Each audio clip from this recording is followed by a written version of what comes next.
ஆப்வியஸாக எல்லாருமே தம்ப்நெயில் பார்த்து தான் உள்ளே வந்திருப்பீங்க. என்னடா இது டாக்குமெண்ட் வெரிஃபிகேஷன் டைம் இன்டர்வியூ வைப்பாங்களா அப்படின்ட்டு.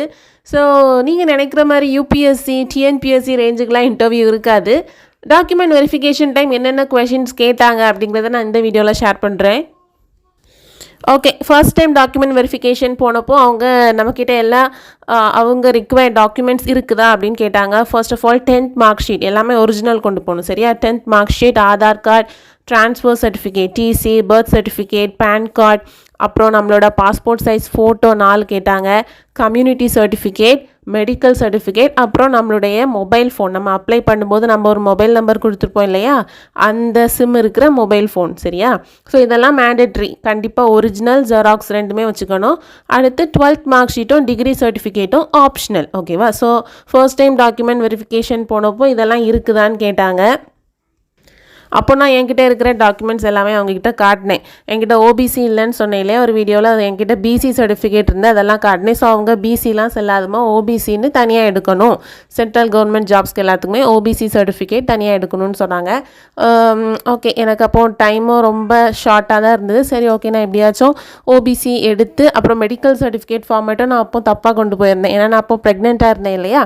So OBC and medical certificate ரெண்டுமே நான் எடுத்து அப்புறமா நீங்கள் கொடுக்குற அந்த டைமிங்குள்ளே நான் கொண்டு வந்துடுவேன் அப்படின்னு சொன்னேன். சரியா? ஸோ வேறு என்னோடய டாக்குமெண்ட்ஸ், அதாவது 10th மார்க் ஷீட்லாம் எடுத்து பார்த்தாங்க. நான் யூஸ்வலாகவே என்னோட சர்டிஃபிகேட்ஸ் எல்லாத்தையுமே லேமினேட் பண்ணி வச்சுருந்தேன். ஓகேவா? அவங்க என்னம்மா இது குழந்த மாதிரி லேமினேட் பண்ணி வச்சுருக்கீங்க எல்லாத்தையும் அப்படின்னு கேட்டாங்க.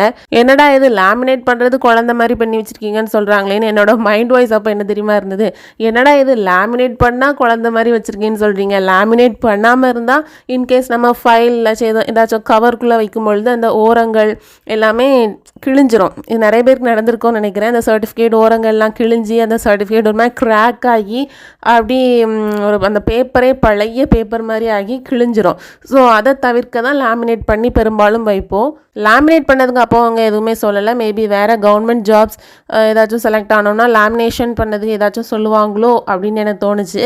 இது ஜிடிஎஸ் அப்படிங்கிறதால எதுவும் சொல்லலையா அப்படின்ட்டு ஒரு தாட் இருந்து, ஓகே ஃபைன். இப்போது லேமினேட் பண்ண என்னுடைய 10th மார்க் ஷீட்டை வாங்கி அது ஒரிஜினலாக என்னன்னு செக் பண்ணாங்க. அவங்க ஒரு ஏதோ ஒரு போர்ட்டலில் போட்டு நம்ம இந்த வெப்சைட் உண்டுல நம்ம ஒரிஜினல் சர்டிஃபிகேட் தானா இல்லைன்னா அவங்க ஃபேக்காக ஏதாச்சும் ரெடி பண்ணி கொண்டு வந்திருக்காங்களா அப்படின்னு செக் பண்ணாங்க. ஓகே, ஒரிஜினல் அப்படிங்கிறப்போ நான் கன்சீவாக இருந்ததால் நீங்கள் வந்துட்டு அவங்களுடைய நம்பர் கொடுத்தாங்க, அங்கே ஆஃபீஸ் நம்பர். சரியா? அஃபிஷியல் நம்பர் கொடுத்தாங்க. கால் பண்ணிவிட்டு வாங்க அப்படின்னு சொல்லிட்டு. ஏன்னா அந்த எஸ்பி மேடம் எப்போ இருப்பாங்க, சைன் வாங்கணும் இல்லையா அவங்ககிட்ட. எல்லா டாக்குமெண்ட்ஸும் ரெடி ஆனதுக்கப்புறம் ஓபிசி மெடிக்கல் சர்டிஃபிகேட் எல்லாம் நீங்கள் கையில் வச்சதுக்கப்புறம் கால் பண்ணிவிட்டு வாங்க அப்படின்னு சொன்னாங்க. சரி, ஏன்னா என்ன 2 hours ட்ராவல் வரும் இல்லையா, என்னுடைய ஊர்லேருந்து ஹெட் போஸ்ட் ஆஃபீஸ்க்கு 2 hours ட்ராவல் வரும். அதனால் கால் பண்ணிவிட்டு வாங்கன்ட்டு அவங்க ஆஃபீஸ் லேண்ட்லைன் நம்பர் கொடுத்து விட்டாங்க. சரி, ஓகேன்னு வாங்கிட்டு வந்தாச்சு. ஓகே, அடுத்து ஓபிசி மெடிக்கல் சர்டிஃபிகேட் எல்லாம் ரெடி பண்ணியாச்சு. செகண்ட் டைம் டாக்குமெண்ட் வெரிஃபிகேஷன் கால் பண்ணிட்டு தான் போனேன். சரியா? இதில் முக்கியமாக நீங்கள் கவனிக்க வேண்டியது உங்களுடைய ரெஜிஸ்ட்ரேஷன் நம்பர். சரியா? நீங்கள் ஷார்ட் லிஸ்ட் ஆனீங்கன்னா உங்களுக்கு ஒரு மெசேஜ் வரும். உங்கள் ரெஜிஸ்ட்ரேஷன் நம்பர் போட்டு இந்த கேண்டிடேட் வந்து ஷார்ட் லிஸ்ட் ஆகிருக்காங்க இந்த டிவிஷனில் அப்படின்ட்டு வரும். அந்த ரெஜிஸ்டர் நம்பரை நீங்கள் வந்து ஸ்க்ரீன்ஷாட்டை எழுதி வச்சுக்கோங்க. சரியா? ஏன்னா நீங்கள் போனதும் அதுதான் கேட்பாங்க. ஏன்னா உங்களுடைய நேம், நீங்கள் யார், என்ன பேக்ரவுண்ட் எதுவுமே அவங்களுக்கு தெரியாது இல்லையா. ஸோ உங்களுடைய ரெஜிஸ்ட்ரேஷன் நம்பர் தான் அவங்களுக்கு அந்த அத்தாட்சி மாதிரி அங்கே இருக்கும். ஸோ போனதும் உங்கள் ரெஜிஸ்ட்ரேஷன் நம்பர் தான் கேட்பாங்க. உங்களுடைய நேமும் சொல்லுங்கள். அப்ளிகேஷனில் உங்களுடைய நேம் இருக்கும் இல்லையா, அவங்க பார்த்து ஓகே இவங்க தான் அப்படின்னு கன்ஃபார்ம் பண்ணிட்டு தான் ஃபர்தராக எல்லாமே ப்ரொசீடே பண்ணாங்க. ஓகேவா? நான் இதை ஃபஸ்ட்டே சொல்லியிருக்கணும், சொல்ல மறந்துட்டேன். ஓகே, ஃபர்ஸ்ட் அவங்க ரெஜிஸ்ட்ரேஷன் நம்பர் தான் கேட்பாங்க. அதுக்கப்புறம் உங்களுடைய டாக்குமெண்ட்ஸ் எல்லாமே கேட்பாங்க. Okay, second time document verification போனப்போ இப்போ எல்லா டாக்குமெண்ட்ஸும் என்கிட்ட பக்காவாக இருந்தது இல்லையா. ஸோ கரெக்டாக கொண்டுட்டு போனேன். இன்றைக்கி எல்லாமே வெரிஃபிகேஷன் எல்லாம் முடிஞ்சிடும்னு நினச்சா முடியலை. அதுதான் ட்விஸ்ட்டே. So okay, second time document verification time என்ன நடந்ததுன்னா, அப்போது நம்மளுடைய ஒரிஜினல் டாக்குமெண்ட்ஸ் எல்லாத்தையுமே அவங்க செக் பண்ணாங்க, டபுள் செக் பண்ணாங்க. ஓகேவா? இதெல்லாம் உண்மைதானா எல்லாமே அந்தந்த வெப்சைட்டில் போட்டு டபுள் செக் பண்ணிவிட்டு அதுக்கப்புறம் நம்மக்கிட்ட ஒரு செட் ஆஃப் ஃபார்ம் கொடுத்தாங்க. சரியா? அதில் எல்லாம் ஒரு 5-6 பேப்பர் இருக்கும். சரியா? எல்லா ஃபார்ம்லேயும் எல்லா பேஜ்லேயுமே நம்மளுடைய பர்சனல் டீட்டெயில்ஸ், நம்மளுடைய நேம், ஃபாதர்ஸ் நேம் இல்லாட்டி ஹஸ்பண்ட் நேம் மென்ஷன் பண்ணுங்கன்னு போட்டிருப்பாங்க. அதுக்கப்புறம் உங்களுடைய அட்ரஸ், அப்புறம் அந்த டேட் பிளேஸ் அன்றைக்கி எந்த பிளேஸ்லேருந்து ஃபில் பண்ணுறோமோ அந்த பிளேஸ் அந்த டேட் கொடுத்து நம்மளுடைய சிக்னேச்சர் எல்லா ஃபார்ம்லேயும் கிட்டத்தட்ட ஒரே மாதிரி தான் கேட்டிருப்பாங்க. என்னென்னா ஒரு செல்ஃப் டிக்ளரேஷன் மாதிரி ஒவ்வொரு பேஜ்லேயும் இப்போ நமக்கு சைக்கிள் ஓட்ட தெரியுமா அப்படின்ட்டு, இன்னொரு பேஜில் வந்துட்டு நம்ம ஏதாச்சும் ஒர்க் பண்ணும்போது மால் ப்ராக்டிஸ் பண்ணோம் இல்லைன்னா ஒர்க்குக்கு நம்ம ரெகுலராக அட்டென்ட் பண்ணல அப்படின்னா நம்மளை டெர்மினேட் பண்ணுறதுக்கு, அதாவது நம்மளை ஒர்க்லேருந்து தூக்குறதுக்கு அவங்களுக்கு ரைட்ஸ் இருக்குது அப்படின்லாம் ஒரு சில பேஜஸ். இது வந்து யூஸ்வலாக எல்லா ஜாப்லேயும் கொடுக்குற அந்த ஃபார்மில் கொடுப்பாங்க இல்லையா, அப்படி மென்ஷன் பண்ணுறது போல தான். அதுக்கப்புறம் கம்ப்யூட்டர் நாலேஜ் இருக்குதா அப்படின்ட்டு ஒரு என்ன சொல்கிறது, ஒரு பேசிக் நாலேஜ் நமக்கு ஜிடிஎஸ் பற்றின பேசிக் நாலேஜ் நமக்கு இருக்குதா அப்படின்ட்டு ஃபார்மில் எழுதி அதில் கொடுத்துருப்பாங்க. அதில் நம்ம ஃபில் பண்ணி சைன் பண்ணி சப்மிட் பண்ணணும். அதுக்கப்புறம் செலக்ட் ஆனவங்க எல்லோரும் ஷார்ட் லிஸ்ட் ஆனவங்க அங்கே வந்திருப்பாங்க இல்லையா, அவங்களுடைய நேம் எல்லாம் ஒரு லிஸ்ட்டில் இருக்கும். அதுலேயும் நம்மளுடைய சைன் கேட்பாங்க, நம்ம நேமுக்கு நேராக நம்ம சைன் கேட்பாங்க. ஓகேவா. அதுக்கப்புறம் ஒரு சார்கிட்ட அனுப்பி வச்சாங்க. சார் அவங்க வந்து என்ன போஸ்டிங்கில் இருக்கிறாங்க எனக்கு அதெல்லாம் தெரியலை, மேபி ஒரு ஹையஸ்ட் டிகிரியில் தான் இருந்திருப்பாங்க அந்த போஸ்டல் டிபார்ட்மெண்ட்டில். ஓகே சரி, அவங்கள்ட்ட அனுப்பி வச்சாங்க. அவங்க ஆல்ரெடி இன்னொரு மேடம் செக் பண்ணி தான் நம்மளை அங்கே அனுப்பி வைப்பாங்க. அவர் வந்து நம்ம டாக்குமெண்ட்ஸை மறுபடியும் டபுள் செக் பண்ணுவார். அவர் எல்லாமே கரெக்ட் தானா, நம்மளுடைய ரோல் நம்பர் 10th மார்க் ஷீட்டில் உள்ள ரோல் நம்பர் நம்ம எல்லாமே கரெக்டாக பக்காவாக இருக்குதா, ஏதாச்சும் அவங்க பொய்யா ஏதாச்சும் டாக்குமெண்ட்ஸ் கொண்டு வந்திருக்காங்களா அப்படின்ட்டு அவர் கன்ஃபார்ம் பண்ணிக்கிட்டு அதுக்கப்புறம் நம்மக்கிட்ட கேட்பார். பெருசாக ஒன்றும் கொஷின்ஸ் கேட்கலங்க, இன்டர்வியூ ரேஞ்சுக்கெலாம் ஒன்றும் கேட்கல, நம்மளுடைய நேம் கூட சொல்ல போனால் அவங்க கேட்கல. அந்த சார் என்ன கேட்டாங்கன்னா, நீங்கள் செலக்ட் ஆன பிரான்ச் ஆஃபீஸ் போய் விசிட் பண்ணி பார்த்தீங்களா, லொக்கேஷன் எல்லாம் ஓகே தானா அப்படின்ட்டு.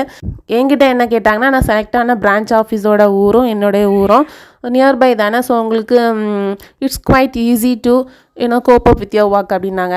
ஆமாம், ஏன்னா நான் கன்சீவாக இருந்தேன் இல்லையா, ஸோ உங்களுக்கு கொஞ்சம் ஈஸி தானே ஒர்க் பண்ணுறதுக்கு அப்படிங்கிற மாதிரி கேட்டாங்க. ஆமாம் சார்னு சொன்னேன். மற்றபடி இன்டர்வியூ கொஷின்ஸ் அப்படின்ட்டு எதுவுமே கேட்கல. லொக்கேஷன் எல்லாம் கிளியராக பார்த்துக்கோங்க. நீங்கள் செலக்ட் ஆன பிரான்ச் ஆஃபீஸ் போய் விசிட் பண்ணி அங்கே உள்ள ஒர்க் டியூட்டிஸ், ஒர்க் ஹார்ஸ், என்னென்ன ஒர்க் நேச்சர் அதெல்லாம் தெரிஞ்சுக்கோங்க.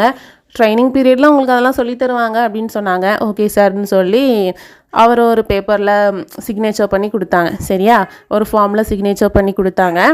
அதுக்கப்புறம் ஓகேடா எப்படியோ டாக்குமெண்ட் வெரிஃபிகேஷன் முடிஞ்சுது அப்படின்னு பார்த்தா எஸ்பி சார் இல்லைனா எஸ்பி மேடம், அவங்க தான் அவரை விட ஹையஸ்ட்டு பொசிஷனில் இருக்கிறவங்க. ஸோ அவங்கக்கிட்டேயும் நம்ம சிக்னேச்சர் வாங்கிக்கணுமா. செகண்ட் டாக்குமெண்ட் வெரிஃபிகேஷன் போனப்போ அவங்க இல்லை, அந்த எஸ்பி மேடம் இல்லை. சரியா, ஸோ இதெல்லாம் முடிஞ்சுதா. தேர்ட் டைம் டாக்குமெண்ட் வெரிஃபிகேஷன் போனப்போ தான் அந்த எஸ்பி மேடம் இருந்தாங்க. கால் பண்ணி கேட்டுட்டு தான் போனேன். ஸோ அவங்க என்கிட்ட என்ன கொஷின்ஸ் கேட்டாங்கன்னா, அவங்க தனியாக ஒரு ரூமில் இருந்தாங்க. ஸோ நம்ம டாக்குமெண்ட்ஸ் எல்லாம் எடுத்துகிட்டு உள்ளே போனோம். நம்ம டாக்குமெண்ட்ஸ்லாம் ஃபர்ஸ்ட் டைம் ஒரு மேடம் செக் பண்ணாங்க இல்லையா, அவங்களும் நம்மக்கிட்ட நிற்பாங்க. அவங்க எல்லாமே சொன்னாங்க, நான் செக் பண்ணிவிட்டு இது இவங்க 10th மார்க் ஷீட்டு இது அப்படின்னு எடுத்து கொடுத்தாங்க. நான் அப்போ கன்சீவாக இருக்கிறதால அந்த எஸ்பி மேடம் வந்துட்டு, என்னம்மா கன்சீவாக இருக்கீங்க, பேபி எப்போ டெலிவரி அப்படின்னு கேட்டாங்க. ஸோ இந்த மந்தில் இந்த டேஸில் டெலிவரி ஆகும்னு சொன்னேன். அவங்க என்ன சொன்னாங்கன்னா, உங்கள் ஐபி சார்கிட்ட போய் பேசுங்க, கண்டிப்பாக உங்களுக்கு லீவ் கொடுப்பாங்க, ஏன்னா உங்களுக்கு டெலிவரி கிட்ட நெருங்குது இல்லையா அப்படின்னு சொன்னாங்க. ஓகே மேம்னு சொன்னேன். மற்றபடி அவங்க நம்ம டாக்குமெண்ட்ஸை தான் சின்சியராக செக் பண்ணி ஓகே எல்லாமே கரெக்டாக தான் சப்மிட் பண்ணியிருக்காங்களா, எல்லாமே ஒரிஜினல் தானான்னு செக் பண்ணி அவங்க சிக்னேச்சர் போட்டு கொடுத்தாங்க. லாஸ்ட்டாக ஒரு ஃபார்ம் கொடுத்தாங்க. நம்ம டாக்குமெண்ட்ஸ் எல்லாம் சக்ஸஸ்ஃபுல்லாக வெரிஃபிகேஷன் முடிஞ்சதுக்கப்புறமா நமக்கு ஒரு லெட்டர், ஒரு ஃபார்ம் கொடுப்பாங்க. அதில் டாக்குமெண்ட் வெரிஃபிகேஷன் லெட்டர் டேட்டட் அப்படின்ட்டு அன்றைக்குள்ளே டேட் போட்டு நம்மளுடைய 10th mark sheet, medical certificate, community certificate இதெல்லாமே அக்செப்டட், அதாவது அதெல்லாம் வெரிஃபை பண்ணி டாக்குமெண்ட் வெரிஃபிகேஷன் சக்ஸஸ்ஃபுல்லாக முடிஞ்சுது அப்படிங்கிற மாதிரி மென்ஷன் அதில் மீனிங் போட்டிருக்கோம். சரி, அதுக்கப்புறம் நமக்கு ஒரு கன்ஃபர்மேஷன் மெயில் வரும், நம்ம டாக்குமெண்ட் வெரிஃபிகேஷன் சக்ஸஸ்ஃபுல்லாக முடிஞ்சுது, அதுக்கப்புறம் 3 days ட்ரைனிங் வந்து போகணும் அப்படிங்கிற மாதிரி. ஓகேவா. ஸோ இதுதான் மக்களே டாக்குமெண்ட் வெரிஃபிகேஷன் டைம், இதுதான் நடந்தது. இன்டர்வியூ ரேஞ்சுக்கெலாம் பெரிய கொஷின் கேட்கல. நம்ம செலக்ட் ஆன பிரான்ச் ஆஃபீஸ் இல்லை எந்த ஆஃபீஸ்க்கு செலக்ட் ஆனோமோ அந்த இதில் நீங்கள் விசிட் பண்ணி பார்த்தீங்களா, லொக்கேஷன் ஓகே தானா அப்படிங்கிற பேசிக்கான இதை தான் கேட்டாங்க. மற்றபடி நம்மளுடைய டாக்குமெண்ட்ஸ் தான், நம்ம அப்ளை பண்ணும்போது கொடுத்துருக்க டீட்டெயில்ஸ், நம்ம டாக்குமெண்ட்ஸ் எல்லாமே கரெக்டாக ஆப்டாக இருக்குதா, இதுதான் அவங்க மெயினாக பார்த்ததே. அதை கிட்டத்தட்ட அதுவே 3 பேர் செக் பண்ணாங்க. சரியா, ஒவ்வொருத்தருமே டபுள் செக், அதாவது ஒரு தடவை இல்லை 2-3 தடவை மாறி மாறி கரெக்டாக தான் இருக்குதா அப்படிங்கிற மாதிரி செக் பண்ணாங்க. அதனால நான் சொல்கிறேன், டாக்குமெண்ட்ஸ் எல்லாமே பக்காவாக எடுத்து வச்சுக்கோங்க. நீங்கள் அப்ளை பண்ணும்போது ஏனா தானான்னு அப்ளை பண்ணாமல் ஆப்டாக கரெக்டான டீட்டெயில்ஸ் கொடுத்து அப்ளை பண்ணுங்கள், ஓகேவா? ஸோ ட்ரைனிங்கில் எனக்கு என்னென்னலாம் சொல்லி தந்தாங்க, என்னென்னலாம் ட்ரைனிங்னா எப்படி இருக்கும் அப்படிங்கிறது உங்களுக்கு தெரிஞ்சுக்கணுன்னா கமெண்ட்டில் சொல்லுங்கள். நான் அது தனியாக ஒரு வீடியோவில் அப்லோட் பண்ணுறேன், ஓகேவா? டாடா பாய்.